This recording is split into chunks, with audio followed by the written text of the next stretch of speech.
Hello friend, मेरी कहानी contract lover में आपका स्वागत है। क्या तुम सच में जानना चाहते हो कि मैं तुम्हारे बारे में क्या सोचती हूँ? हेमंत की निगाहें आयत के चेहरे पर ही टिकी हुई है। वो धीरे से सर हिलाकर बोलता है, हाँ। हेमंत के इतने करीब होने पर आयत उसकी उत्सुकता महसूस कर पा रही थी। मुझे लगता है तुम्हारी बॉडी मेरी बॉडी आगे। तुम्हारी बॉडी इतनी भी कुछ खास नहीं है। आयत हेमंत से खुद को दूर करती है और हंसते हुए अपने कमरे में चली जाती है।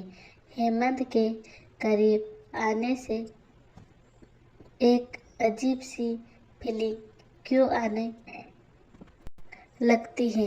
मुझे ऐसा कभी कबीर के साथ महसूस क्यों नहीं हुआ। पता नहीं हेमंत के साथ एक महीना कैसे बीता, कैसे मैं खुद को दूर रख पाऊंगी। उसके करीब आते ही मैं खुद पर से कंट्रोल खो देती हूँ। फिर एक बार किसी पर विश्वास करके धोखा नहीं खाना चाहती हूँ। मुझे अब भी यकीन नहीं होता कबीर ने मुझे धोखा दिया। जो लड़का मेरे लिए सब कुछ करता था उसने मुझे धोखा क्यों दिया।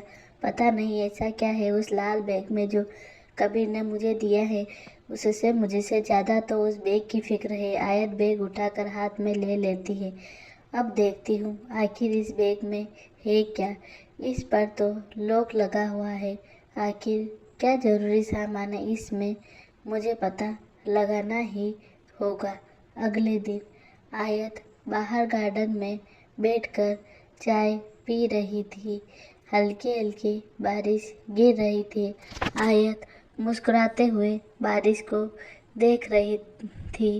तभी हेमंत वहाँ आता है। मैं तुमको पूरे घर में ढूंढ रहा था, तुम यहाँ बैठी हो। लगता है किसी को बारिश बहुत पसंद है। हाँ, बारिश के मौसम की बात ही कुछ और होती है। मुझे बारिश में लॉन्ग ड्राइव पे जाना बहुत पसंद है।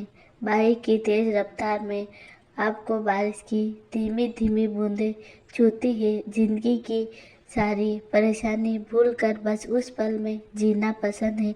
मुझे नहीं पता था जिंदगी की परेशानी भूलना इतना आसान है। ये सब किताबों में होती है, असल जिंदगी में नहीं।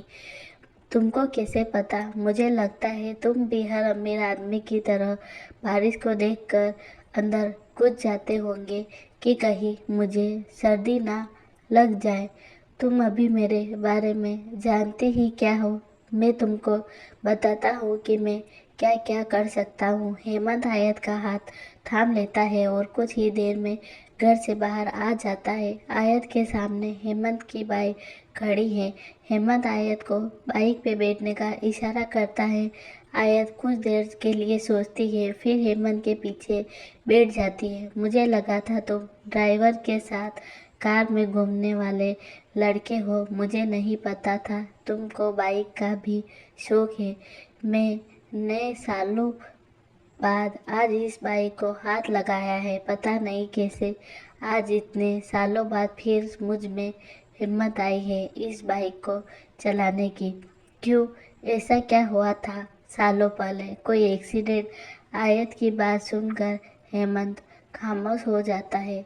जब काफ़ी देर तक वो जवाब नहीं देता तब आयत को एहसास होता है कि उसने उसके पुराने जख्मों को कुरेद दिया है। लगता है सालों पहले हेमंत के साथ कुछ ऐसा हुआ जिसके बारे में वो बात नहीं करना चाहता। हेमंत बारिश को एंजॉय कर रहा था तो मेरी थेरेपी काम आई। बारिश की बूंदों ने तुम्हें तुम्हारी परेशानी के बारे में भुला दिया ना?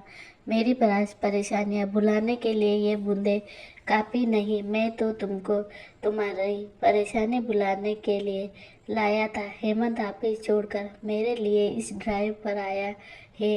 इससे मेरी कितनी फिक्र है। ये बारिश मेरी परेशानियाँ भुलाने के लिए काफ़ी नहीं है, लेकिन कुछ पल के लिए सुकून ज़रूर देती है। कुछ पल के लिए ही सही, सुकून काफ़ी है। तभी आयत की नज़र चाय की टापरी पर पड़ती है। आयत हेमंत से बाइक रुकवाती है।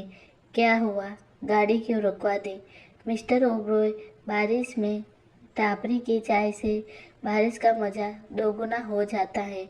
शहर के बाहर आयत चाय टोकरी वाले से 2 चाय के लिए कहती है। आयत हेमंत दोनों चाय की टोकरी पे गीले हो कपड़ों में खड़े हैं। चारों ओर सन्नाटा छाया हुआ है। थैंक यू मुझे लॉन्ग ड्राइव पर लाने के लिए। बीते दिनों में जो कुछ भी हुआ है उसके बाद मैं आज बहुत अच्छा महसूस कर रही हूँ। एक लंबे अरसे के बाद मैं भी अच्छा महसूस कर रहा हूँ। आयत और हेमंत एक दूसरे को मुस्कुराते हुए देख रहे थे। तभी एक वैन तेजी से आके आयत के पास रुकती है। वैन में से 4 आदमी निकलते हैं। हेमंत और आयत को चारों तरफ से घेर लेते हैं। कौन है ये आदमी, किसने भेजे हैं? हेमंत या आयत किसके लिए आए? अब क्या नया हंगामा होगा? जानने के लिए पढ़ते रहिए कॉन्ट्रैक्ट लवर। धन्यवाद।